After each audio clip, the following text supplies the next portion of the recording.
HSC পরীক্ষা 2026-এর তোমাদের যারা কুমিল্লা বোর্ডে রয়েছো, তোমাদের বাংলা দ্বিতীয় পত্রের ব্যাকরণ অংশের সঠিক সমাধান তুলে ধরছি এই ভিডিওতে। তোমরা একটু উত্তরগুলো মিলিয়ে নাও।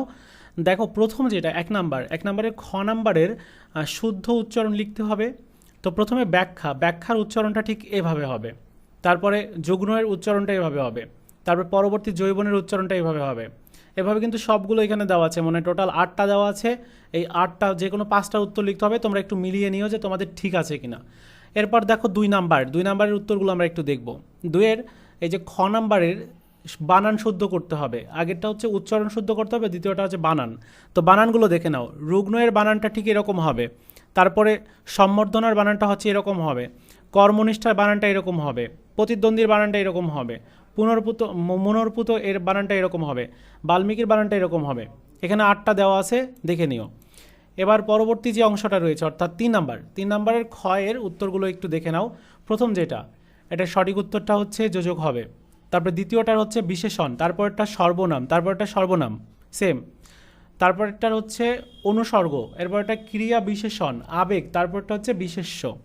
সো এই গেল প্রথম পৃষ্ঠার। এবার হচ্ছে দ্বিতীয় পৃষ্ঠার তো আমরা একটু শেয়ার করতে চাই।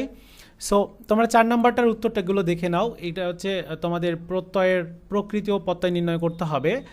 সো এখান থেকে যে কোনো 5টার উত্তর দিতে হবে। তো এখানে সবগুলোর উত্তর দেওয়া আছে, তোমরা একটু মিলিয়ে নিও যে কোনটা তোমাদের কোনটা লিখেছো এবং ওইটাই মেলাবে। এবার খ নাম্বার উত্তরগুলো দেখে নাও। ব্যাস বাক্য সহ উত্তর, তো এখানেও কিন্তু সেইগুলো দেওয়া আছে, 8টা দেওয়া আছে, ঠিকঠাক করে দেওয়া আছে, তোমরা একটু মিলিয়ে নিও। পরবর্তী 5 নাম্বারটা দেখে নাও। 5 নাম্বারের হচ্ছে তোমার বাক্য কাকে বলে, এই যে খ নাম্বারের যেটা, তো জটিল করতে হবে। তো জটিলের ক্ষেত্রে এই যে এখানে শুধু কমা দিতে হবে, জাস্ট এতটুকু।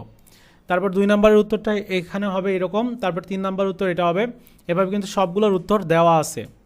এরপর চলে যাচ্ছে হচ্ছে 6 নাম্বার যেটা, 5টা বাক্য শুদ্ধ করতে হবে। তো এখানে সবগুলো দেওয়া আছে, তোমার এখানে শুদ্ধগুলো লেখা আছে। যেমন প্রথম যেটা, এটার শুদ্ধটা হচ্ছে এরকম, আমার বক্তব্য আর দীর্ঘ করব না।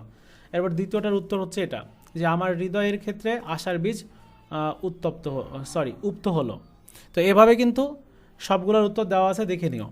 এরপর পরবর্তী যে অংশটা রয়েছে অর্থাৎ 7 নাম্বারের উত্তরগুলো হচ্ছে এই যে এখানে দেওয়া আছে। যেমন অ্যাসেম্বলি হচ্ছে পরিষদ বা সভা, সমাগম, বুলেটিন অথবা জ্ঞাপনপত্র।